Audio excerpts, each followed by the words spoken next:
y damos inicio al programa Pasto Fresco con el pastor Dalmiro Salazar. Dios les bendiga. Soy el pastor Dalmiro Salazar.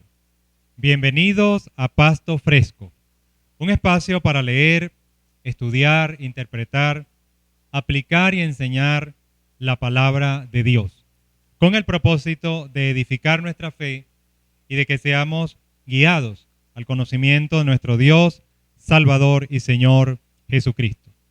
Gracias le damos a todos por acompañarnos y compartir con nosotros este tiempo con la palabra de Dios por su canal de YouTube, La Luz Radio.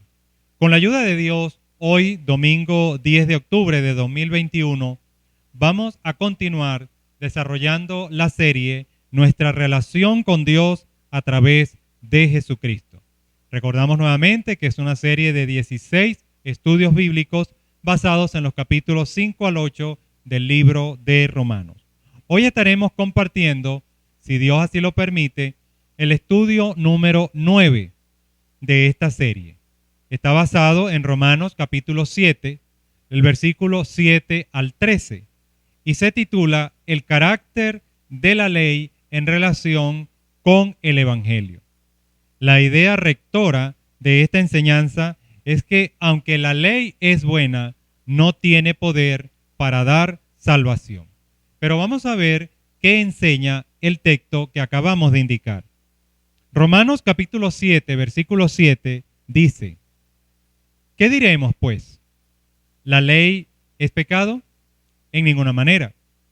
Pero yo no conocí el pecado sino por la ley, porque tampoco conociera la codicia si la ley no dijera no codiciarás.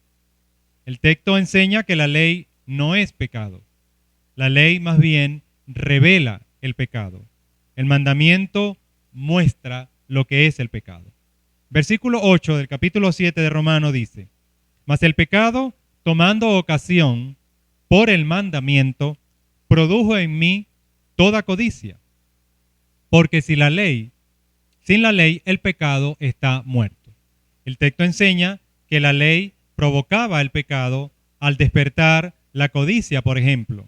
Sin la ley, el pecado estaba muerto. Versículo 9. Y yo sin la ley vivía en un tiempo, pero venido el mandamiento, el pecado revivió y yo morí. El texto enseña que con el mandamiento el pecado cobró vida y trajo la muerte.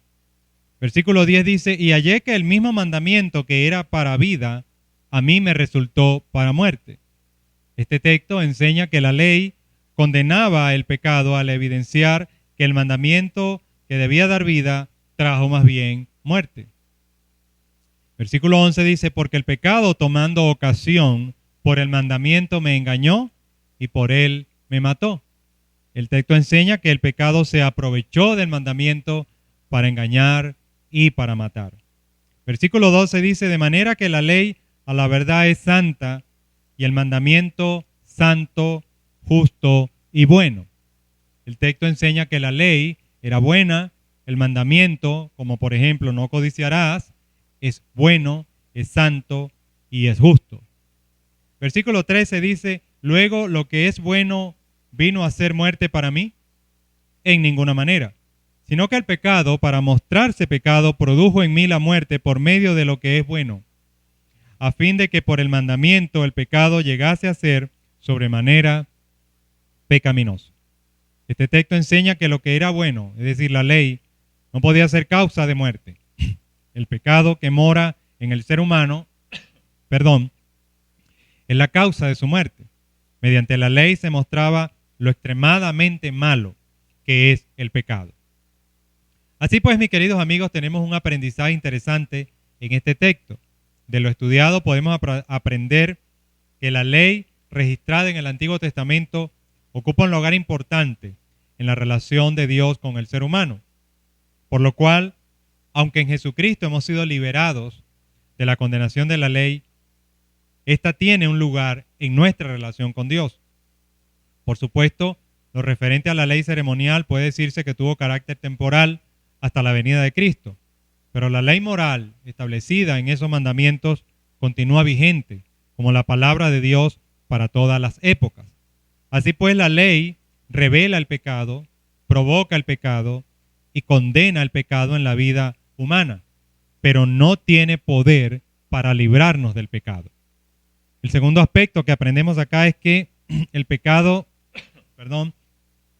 se vale aún de las cosas buenas para lograr sus propósitos destructores. No olviden que hemos aprendido que el pecado busca siempre destruir, acabar, dañar. Por lo cual, aunque por el sacrificio de Jesucristo Dios nos ha librado del poder del pecado y de la muerte, la realidad es que todavía el pecado nos asedia. Así pues, el problema del ser humano no es la ley, sino el pecado, es decir, la naturaleza caída que mora en él. Dicho esto, entonces, continuamos invitando en el contexto de estos estudios a todos aquellos que aún no conocen a Jesús como su Salvador para que lo hagan, depositando su fe en Jesucristo para salvación y vida eterna. Y así experimenten la liberación del pecado y vivan para Dios. Recuerden lo que dice Romanos capítulo 10, versículo 9 al 10, que si confesares con tu boca que Jesús es el Señor y creyeres en tu corazón que Dios le levantó de los muertos, serás salvo, porque con el corazón se cree para justicia, pero con la boca se confiesa para salvación. Estaremos pues orando a Dios para que dirija al Salvador a todos aquellos que no le conocen y a una nueva vida en Él. Oramos también para que Dios use su palabra para salvación y vida eterna. Mis hermanos y amigos, será hasta el próximo domingo y que Dios les bendiga.